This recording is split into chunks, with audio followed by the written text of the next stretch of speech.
Hello students, आज मैं बताने जा रहा हूँ आपको रेजोल्यूशन और कंपोनेंट ऑफ ए वेक्टर। कोई एक वेक्टर हमारे पास है, उसका कंपोनेंट एक्स एक्सिस में क्या होगा, वाई एक्सिस में क्या होगा और जेड एक्सिस में क्या होगा, है ना। पहले आपने पढ़ा था कि कैसे दो वेक्टर को हम ऐड करते हैं या उसको सब्सट्रैक्ट करते हैं, उसके बारे में हमने स्टडी किया था। लेकिन यहाँ पे क्या स्टडी करेंगे, हमारे पास एक वेक्टर है, उसको हम कैसे ब्रेक करेंगे along the X axis, along the Y axis, along the Z axis. तो देखते हैं हम फर्स्ट ऑफ ऑल रेजोल्यूशन और कंपोनेंट ऑफ ए वेक्टर। मान लेते हैं कि आपका एक एक्स एक्सिस है, this is your Y axis. यहाँ हम कोई एक वेक्टर लेते हैं जिसको मैं ए वेक्टर बोल रहा हूँ, है ना। This is your A vector जो एक्स एक्सिस के साथ एंगल बना रहा है, थीटा एंगल, ठीक है। अब हमें ए वेक्टर का कंपोनेंट निकालना है एलोंग द एक्स एक्सिस और एलोंग द वाई एक्सिस। देखिए बहुत ही सिंपल है, हम क्या करेंगे, यहाँ से एक परपेंडिकुलर डालते हैं, ठीक है।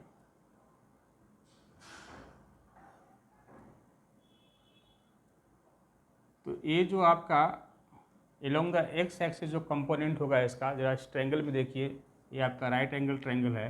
तो ए का मैग्नीट्यूड क्या होगा, ए का मैग्नीट्यूड आप निकालेंगे तो क्या होगा, ए होगा, है ना। तो अभी हम सिर्फ मैग्नीट्यूड की बात कर रहे हैं। तो इसका ए का जो कंपोनेंट होगा एलोंग द एक्स एक्सिस, वो क्या होगा आपका, देखिए ए है आपका थीटा, तो साइन थीटा क्या होगा, साइन थीटा इक्वल टू क्या होगा बताइए, साइन थीटा और cos theta equal to cos theta.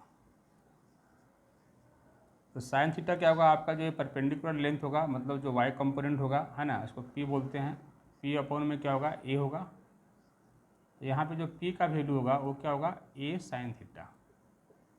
और यहाँ कॉस थीटा इक्वल टू क्या होगा, अगर आप इसको पी बोल रहे हैं, इसको आप बी बोल दीजिए, बेस, है ना। तो क्या होगा, बी अपॉन में ए, ये हो जाएगा B equal to A cos theta, ठीक है ना। तो देखिए यहाँ जो आपको एलोंग द एक्स एक्सिस मिला, ये component along the X axis, वो क्या है आपका, ये बेस है ना। ये कितना मिल गया, ए कॉस थीटा। तो एलोंग द एक्स एक्सिस जो होगा, है ना, ये कंपोनेंट क्या होगा, A cos theta, A cos theta मिल जाएगा। Similarly along the Y axis देखिए, अगर आप इसको यहाँ से मिला दें इस टाइप से, है ना, तो along the Y axis A component जिसको आपने पी बोला है, इसका वैल्यू क्या है, देखिए यहाँ से ए साइन थीटा, ए साइन थीटा, है ना। पी में हटा देता हूँ, तो इसका जो वैल्यू आ गया वो आ गया ए साइन थीटा।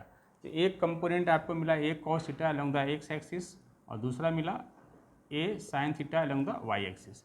ये क्या है, अलोंग द वाई एक्सिस, ये भी क्या होगा, अलोंग द वाई एक्सिस, है ना। तो अगर कोई ये वेक्टर है, उसका जो कंपोनेंट मिल रहा है अलोंग द एक्स एक्सिस, उसको बोल रहे हैं ए कॉस थीटा, इसी को बोलते हैं ए एक्स। अभी सिर्फ हम मैग्नीट्यूड की बात कर रहे हैं। सिमिलरली जो ए साइन थीटा होगा अलोंग द वाई एक्सिस, ये जो होगा ए वाई के अलोंग, वही वैल्यू ये होगा, सेम वैल्यू होगा, है ना। तो ए किसको क्या बोलेंगे, A Y. A X call the A X is called the X component of vector A, and A Y is equal to Y component of vector A, ठीक है ना। एक्स कंपोनेंट जो होगा ए एक्स कॉस थीटा होगा, Y component A sine theta होगा, ठीक है ना। ये हम बात कर रहे हैं किसका, टू डायमेंशनल की बात कर रहे हैं, टू डायमेंशनल की बात कर रहे हैं, ठीक है। तो ए एक्स ए वाई, ठीक है। तो देखिए अगर आप, ये आपका एक्स कंपोनेंट ए कॉस थीटा है, वाई का है जो ए साइन थीटा है, तो आप वेक्टर फॉर्म में अगर लिखना चाहेंगे तो इसको क्या लिख सकते हैं आप बताइए, इन वेक्टर फॉर्म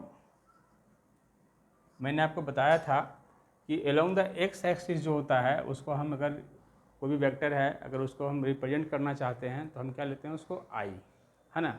और एलोंग द वाई एक्सिस क्या लेते हैं, उसको हम जे लेते हैं। और एलोंग द जेड एक्सिस क्या लेते हैं, के लेते हैं, है ना।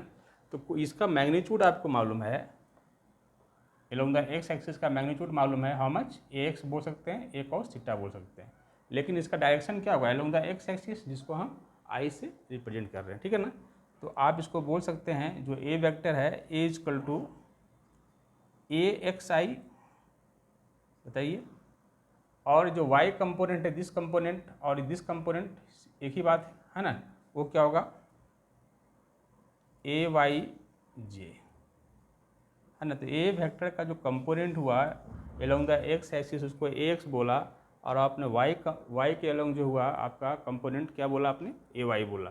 तो वेक्टर फॉर्म में जो आया A equal to A X I plus A Y J आप बोल सकते हैं, है ना। तो ये था component along the X axis and along the Y axis, है ना। इसी को हम बोलते हैं क्या रेक्टेंगुलर कंपोनेंट। क्या बोलेंगे, ये जो ए साइन थीटा मिला ए कॉस थीटा मिला, ये जो कंपोनेंट मिला है इसको क्या बोलेंगे रेक्टेंगुलर कंपोनेंट। क्या बोलते हैं रेक्टेंगुलर कंपोनेंट। ये दोनों क्या होता है कंपोनेंट हमेशा परपेंडिकुलर टू ईच अदर होता है ना। ये देखिए along the X axis A cos theta और दूसरा क्या है along the Y axis A sine theta, क्या दोनों परपेंडिकुलर है ना। इसलिए जो कंपोनेंट्स मिलेंगे along the X axis along the Y axis इसको क्या बोलेंगे रेक्टेंगुलर कंपोनेंट्स, ठीक है। तो वेक्टर फॉर्म में भी आपने देख लिया A equal to A X I plus A Y J, ठीक है। तो कोई भी वेक्टर को अगर आप रिजोल्व करना चाहते हैं उसके कंपोनेंट को निकालना चाहते हैं तो आप क्या करेंगे उसके एलोंग जो होगा एक्स के अलोंग ए कॉस थीटा और वाई के अलोंग क्या मिलेगा ए साइन थीटा। कैसे हुआ मैंने इस ट्रायंगल के हेल्प से आपको बता दिया, है ना। सो कोई भी वेक्टर गिवन हो उसका आप एक्स कंपोनेंट और वाई कंपोनेंट 2D में आप निकाल सकते हैं, ठीक है। चलिए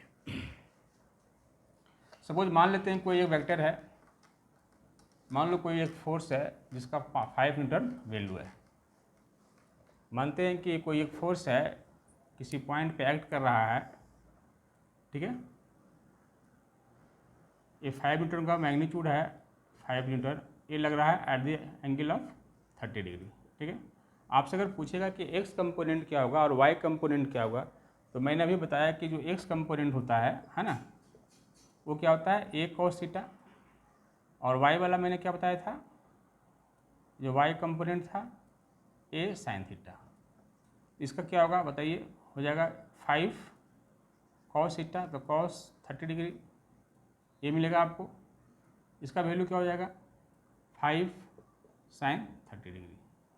बताइए तो ये आपको ए साइन थीटा और ये मिल गया 5 कॉस 30, है ना। तो ये हो गया ए एक्स कंपोनेंट, ये हो गया ए वाई। इस टाइप से कोई भी वेक्टर गिवन हो तो उसका एक्स कंपोनेंट और उसका वाई कंपोनेंट इजीली आप फाइंड आउट कर सकते हैं, है ना। तो बहुत ही सिंपल है। आप यहाँ से निकालेंगे तो क्या होगा 5 है एक कॉस 30√3/2 हो जाएगा, है ना। ये आपको मिल जाएगा और यहाँ से हो जाएगा 5 इंटू साइन का हाफ हो गया, ये 5/2 हो जाएगा, ठीक है 5/2। अगर इसी को आप लिखना चाहते हैं वेक्टर फॉर्म में, ठीक है ना। देखिए कोई भी वेक्टर है जैसे मैंने भी आपको बताया था ए वेक्टर यहाँ पे था, इसका आपने कंपोनेंट निकाला था तो ए कॉस थीटा ए साइन थीटा, ठीक है ना। अगर आप इसका मैग्नीट्यूड निकालना चाहते हैं जिसे आपने देखा होगा कि A this vector and this vector and this vector, तो इसको मैंने बोला ए एक्स आई, क्या वैल्यू था इसका ए एक्स वेक्टर फॉर्म में क्या था एक्स आई, ये क्या था ए वाई वेक्टर फॉर्म में क्या था ए वाई जी, है ना। देखिए ये आपका मिल गया पहला वेक्टर ए एक्स आई, ये क्या हो गया ए वाई जे, और ये क्या हो गया ए वेक्टर। तो आप इसको बोल सकते हैं ना कि ए वेक्टर बराबर ए X I plus A Y जे। मैंने भी आपको बताया अगर मैग्नीट्यूड निकालना चाहेंगे तो क्या होगा, अगर इसका ए रियल टाइम वेक्टर हो गया this is your A vector, B vector, तो ये क्या हो गया real time vector, tail of first vector, head of second vector, ये क्या हो गया रियल टाइम वेक्टर, ठीक है ना। तो आप यहाँ से भी देख सकते हैं कि अगर मैग्नीट्यूड की बात करेंगे तो यहाँ पे ए इसका बराबर क्या होगा ए कॉस थीटा का स्क्वायर प्लस ए साइन थीटा का स्क्वायर, मतलब क्या हो गया ए स्क्वायर बराबर ए एक्स का स्क्वायर प्लस ए वाई का स्क्वायर। तो ए का जो मैग्नीट्यूड आपको क्या मिल जाएगा ए एक्स का स्क्वायर प्लस ए वाई का स्क्वायर, है ना। तो ए का जो मैग्नीट्यूड आप यहाँ से निकाल सकते हैं ए एक्स का स्क्वायर प्लस ए वाई का स्क्वायर हो जाएगा, ठीक है ना। जैसे इस क्वेश्चन में है अगर आप निकालना चाहते हैं, है ना, तो इसका अगर आप मैग्नीट्यूड निकालना चाहते हैं, ठीक है ना, मैग्नीट्यूड तो ऑलरेडी गिवन है 5 न्यूटन, बट ये जो 5 किसके बराबर होगा, इसके स्क्वायर के बराबर और इसके स्क्वायर के बराबर, आप चेक कर सकते हैं, है ना। क्योंकि ये क्या है, राइट एंगल ट्रायंगल है, तो हाइपोटेनस इक्वल टू क्या होगा, बेस का स्क्वायर प्लस परपेंडिकुलर का स्क्वायर, ठीक है। तो इसको भी याद रखना है, जो ए वेक्टर होगा वो क्या होगा, मान लेते हैं कंपोनेंट गिवन हो और आपसे ए वैल्यू फाइंड आउट करने के लिए बोलता हो, तो इस फार्मूला के हेल्प से आप ए वेक्टर फाइंड आउट कर सकते हैं, ठीक है। चलिए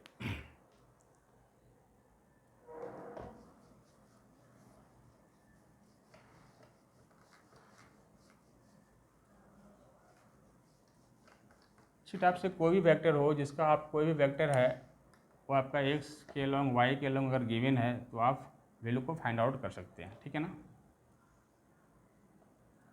इसे मान लेते हैं कोई एक ए है आपका इंक्लाइंड सरफेस है, मान लेते हैं क्या एक इंक्लाइंड सरफेस है, यहाँ पे क्या कोई ऑब्जेक्ट है, ठीक है। इस इंक्लाइंड सरफेस पे यहाँ पे कोई ऑब्जेक्ट है, ये एंगल क्या है आपका थीटा, और आपसे कोई पूछता है कि एक्स कंपोनेंट और वाई कंपोनेंट इसका क्या होगा, एक्स कंपोनेंट और वाई कंपोनेंट। देखिए अगर यहाँ पे कोई इंक्लाइन सरफेस पे कोई बॉडी होगा तो उसका जो एम जी लगेगा वो क्या लगेगा, सीधा नीचे लगेगा, बताइए इधर, ये होगा आपका एम जी, ठीक है। इसको थोड़ा सा और नीचे बढ़ा दीजिए, ये परपेंडिकुलर है। चलिए तो इसका जो एक्स कंपोनेंट और वाई कंपोनेंट निकालेंगे, मैंने क्या बोला, ए होता है रेक्टेंगुलर कंपोनेंट्स बोलते हैं, मतलब जो एक्स के अलोंग कंपोनेंट होगा और जो वाई के अलोंग कंपोनेंट होगा वो परपेंडिकुलर टू ईच अदर होगा, ठीक है ना। तो इस सरफेस पे है, तो इस सरफेस पे परपेंडिकुलर क्या होगा, ऐसा कुछ है हुआ, एक ऐसा होगा, दूसरा कंपोनेंट क्या होगा इसके अलोंग हो जाएगा, बताइए, दूसरा इधर होगा, ठीक है। तो देखिए ए थीटा है, ये 90 है, तो ये कितना हो गया 90 माइनस थीटा। ये भी क्या है, ये दोनों कंपोनेंट क्या है परपेंडिकुलर टू ईच अदर, तो ये एंगल कितना हो जाएगा थीटा, ये भी एंगल हो गया आपका थीटा, ये एंगल है आपका थीटा, ठीक है। तो आप कंपोनेंट निकाल रहे हैं, तो ये एम जी है, तो इधर क्या हो जाएगा एम जी कॉस थीटा, अभी हमने बताया था आपको।